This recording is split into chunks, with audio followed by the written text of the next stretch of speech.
ពេលទិញខ្មុំត្រូវមើលថាពេលលើកចឹងមានទឹកហូរចេញមកអត់ណាតែមានទឹកហូរចេញអាហ្នឹងមិនមែនខ្លាចគេដាក់ទឹកខ្លាចគេលាទឹកស្ករតែបើអញ្ចឹងគឺអត់មានអីទេចឹងត្រូវរកតែស្ងួតស្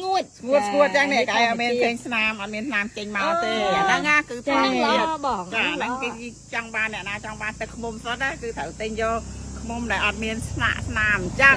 ហើយយើងយកបាច់ខ្លួនឯងអញ្ចឹងចាហួយចាំមិនក៏វាពណ៌លឿងចឹងដែរពណ៌លឿងហ្នឹងអាហ្នឹងគេវានៅកន្លែងដែលមានផ្កាសបោផ្កាពណ៌លឿងចាអូអញ្ចឹងវាពណ៌លឿងហើយយើងញ៉ាំអត់ពណ៌ទេពណ៌លឿងចឹងអញ្ចឹងវាញាស់ហើយអញ្ចឹងញ៉ាំអត់ឆ្ងាញ់ទេចឹងអានេះធូរថ្លៃជាងគេ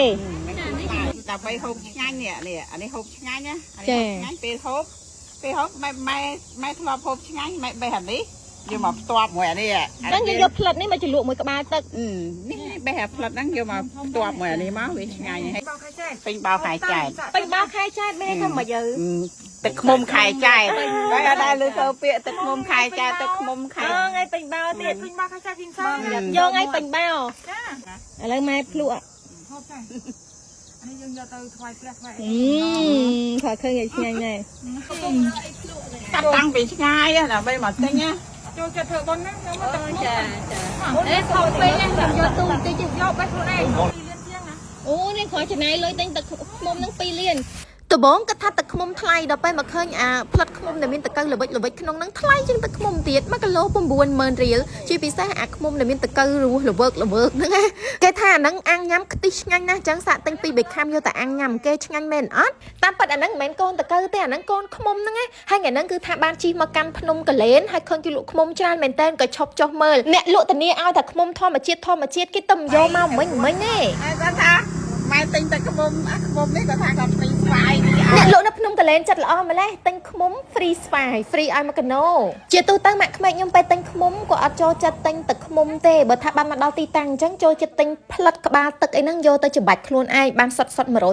មងហើយកន្លែងគាត់លក់ខ្មុំល្អមែនមើលទៅជាលក្ខណៈខ្មុំធម្មជាតិភ្នំកលែនអញ្ចឹងហ្នឹងអញ្ចឹងបើសិនជាបងប្អូនចង់បានខ្មុំសុទ្ធជិះមកកាន់ភ្នំកលែនសបូនណាកន្លែងជើងភ្នំហ្នឹងបាច់ឡើងក៏បាននេះ2500នេះ2500នេះ20000មិនក៏វាពេញបោខែចិត្តថ្លៃអាហ្នឹងមកលីតម៉ែមួយឆ្នាំមានតម្រងពេញបោហ្នឹងខែចែកអាហ្នឹងមកលីតម៉ែលីត100,000អូពេញបោខែចែកតែនេះធម្មតា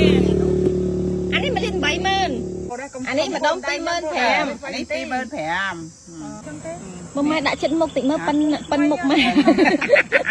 ប៉ិនមុខម៉ែមួយនេះអត់ទេខោវាងមុខម៉ែឆ្ងាយណាស់នេះម៉ែយកចង់យកទឹកគាត់ថាទឹកហ្នឹងកន្លះលីត្រចាតោះតដើរជាមួយម៉ែបណ្ដឹងថាទិញខ្មុំជាផ្លិតចឹងចំណេញជាងទិញទឹកខ្មុំជាលីត្រដោយសារផ្លិតយើងបានផ្លិតញ៉ាំហើយយើងបានសល់ទឹកខ្មុំទៀតយើងទិញមកភ្លាមពេលទៅយកមកដល់ផ្ទះភ្លាមយើងត្រូវច្របាច់យកទឹកឲ្យហើយយើងកាត់វាមកផ្លិតទុកដោយផ្លិតនេះទុកជ្រលក់ទឹកខ្មុំញ៉ាំក៏បានឬក៏យកទៅអាំងញ៉ាំក៏បានដែរឆ្ងាញ់អស់តោះហើយខាងនេះវិញគឺក្បាលទឹកអញ្ចឹងហើយយើងច្របាច់វាយកទឹកខ្មុំឲ្យអស់មកទឹកខ្មុំសុទ្ធផ្អែមឡើងចង់ខាស់កម៉ែទិញអស់110,000ជាងពេលយើងយកមកច្របាច់យកទឹកបានទឹក1លីត្រកន្លះហើយពេលដែលទៀងត្រង់យកទឹកខ្មុំគឺយើងរកអីមកដាក់ចម្រោះចឹងមកដើម្បីកុំឲ្យកមួនឬមកក៏កំទីផ្សេងធ្លាក់ចូលនិងរក្សាទុកទឹកខ្មុំនៅក្នុងកន្លស្ងួតស្អាតទឹកខ្មុំសតចឹងគឺអាចទុកប្រើប្រាស់បានរាប់ឆ្នាំចាស់ពីដើមគាត់ថាទឹកខ្មុំល្អខ្លាំងត្រូវថ្នាំហើយក៏ជួយដល់សម្រស់ទៀតចឹងយើងគួរតែមានទឹកខ្មុំទុកក្នុងផ្ទះខ្លះដែរសំខាន់បានផ្លិតញ៉ាំមកឆ្ងាញ់ញ៉ាំមកឆ្អែតញ៉ាំមកហល់ហ្មងអរគុណបងប្អូនដែលចូលចិត្តវីដេអូរបស់នាងខ្ញុំជម្រាបលា